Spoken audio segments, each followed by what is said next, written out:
Dear participants of the competition, my name is Titos Gouveli, and I am a concert pianist and teacher from Greece. Today, I will try to introduce you to certain matters that have to do with the history of the piano recital as a type of concert.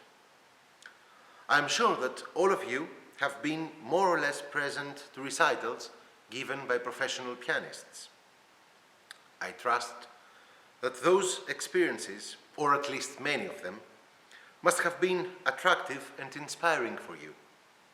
I imagine that most of you are dreaming of becoming professional pianists as well when you grow up and give recitals yourselves.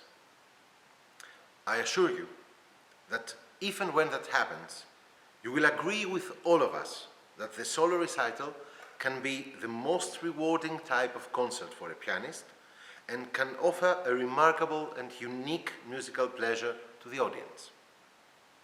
I strongly believe that being familiar with the history of the institution of piano recital is a valuable knowledge that can be revealing to you and, most importantly, liberating in the way you think about what you play, why you play, and how you play.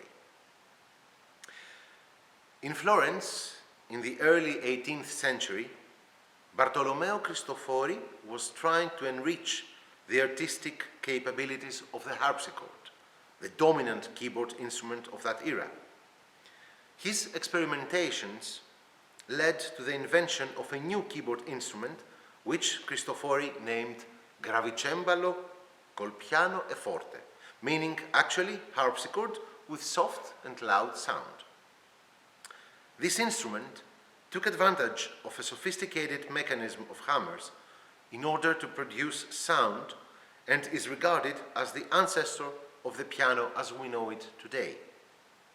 In the following decades, the piano was developing rapidly and was steadily becoming the prominent keyboard instrument in Europe.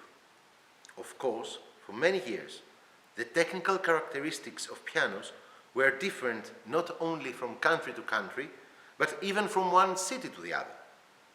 Therefore, until the middle of the 19th century, there was a huge variety of pianos, and each type had its own privileges.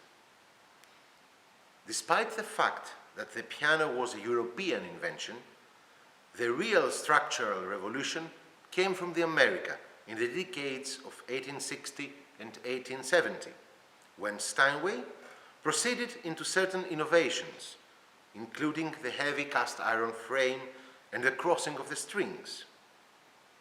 Both novelties made piano sound bigger and brighter. The tuning became much more steady and reliable, and the dynamic contrasts more intense. Like anything new, the Steinway innovations faced some resistance in the beginning, but in a few years' time, all the piano manufacturers in the world followed them. The modern piano was a reality, and the loss of the variety of its past was irreversible. In the long process of the development of the piano, some of its characteristics were strengthened, where others vanished. For example, the sound of the modern piano has a much slower development and consequently a longer duration than the sound of the pianos in the 18th or early 19th century. On the other hand, the sound qualities that are achieved by the use of the left pedal are definitely restricted. In older times, the left pedal moved the keyboard in such a way that the hammers could strike either 2 or 1 string instead of 3. While today, when we use the left pedal, the hammers strike only 2 strings. Of course, for reasons of tradition, we still name the left pedal una corda.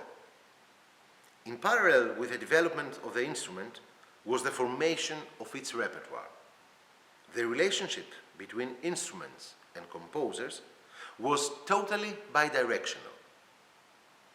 The piano was constantly adapting itself in order to fulfill the inspirations of great composers, but at the same time, new instruments inspired composers new ideas. In the 19th century, The piano had become not only the dominant keyboard instrument, but also the instrument to which composers trusted some of their most deep and attractive ideas. It was inevitable that the brilliant new pieces that were composed without interruption had to find a way to reach the public. This necessity led to a new concert type, the piano recital. In the first half of the 19th century, piano performances took place mostly during intervals of opera, ballet, and theatre performances. Thus, performers reached a large public, although their music was hardly received with the appropriate attention. The salons of the nobility were another usual place to hear piano music, as well as in specially formed halls in manufacturing or publishing houses. However, in most cases, piano music then served simply as background, since no one wanted it to interfere with the discussions of the people.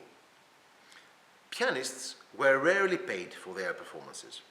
They just hoped to gain the support of the noble people in case they had a public appearance in the near future. And even when they played publicly, they had to take care about all the practical matters, booking the hall, issuing and selling the tickets, etc., themselves. At those times, it was also simply unthinkable that a pianist could give a concert alone. It was absolutely self-evident that he would perform along with singers, chamber ensembles, or orchestras, offering a variety program in which the solo pieces were just a small part.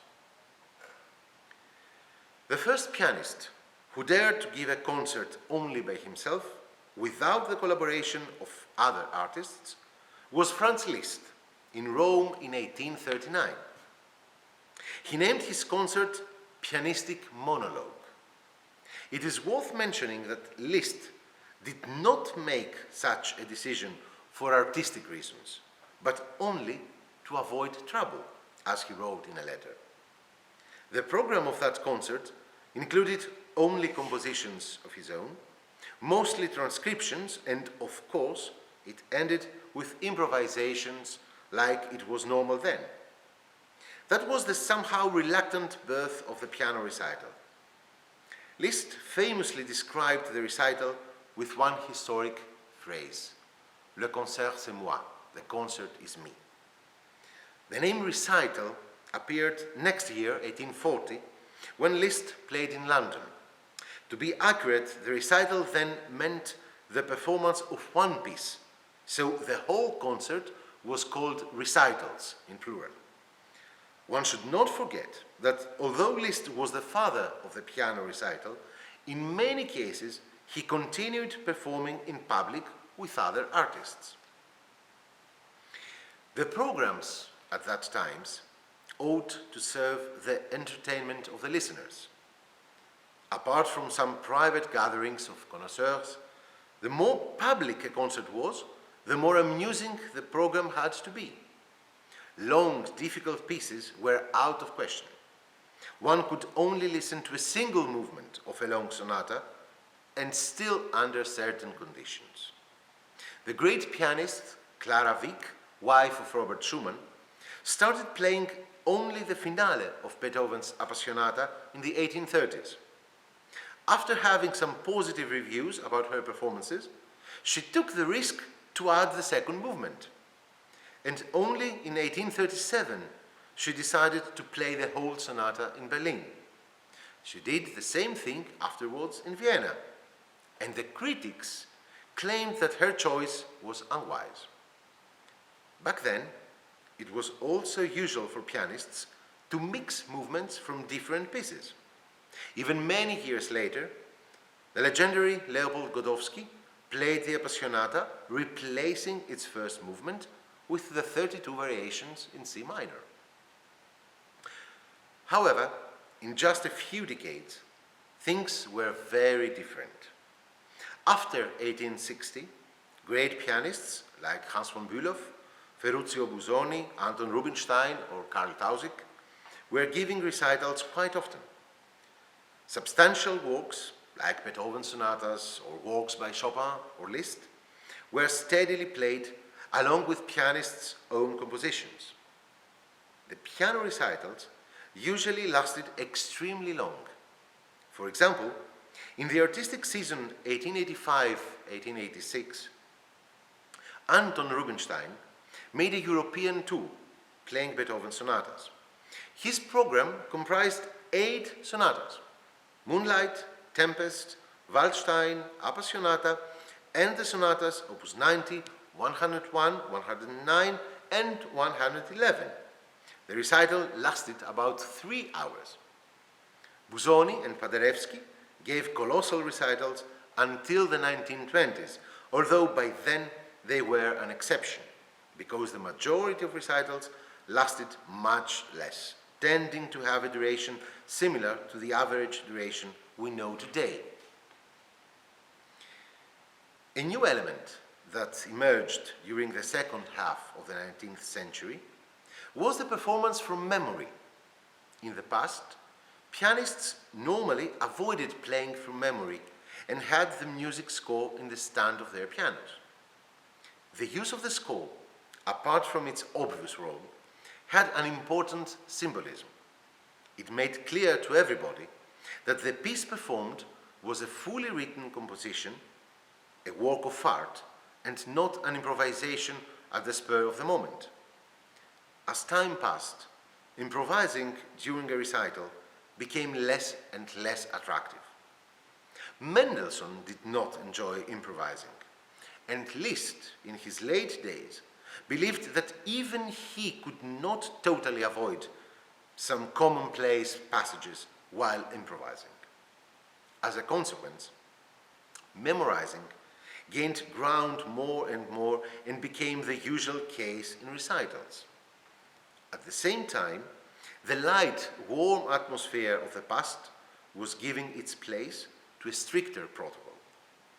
In his youth, Liszt thought of the recital not only as a musical experience, but also as a social one. He kept addressing his audience, explaining the pieces he was playing, and was chatting with them before and after each piece. Clara Schumann was enjoying the company of the ladies who listened to her playing, and in between performances, she would sit with them and knit.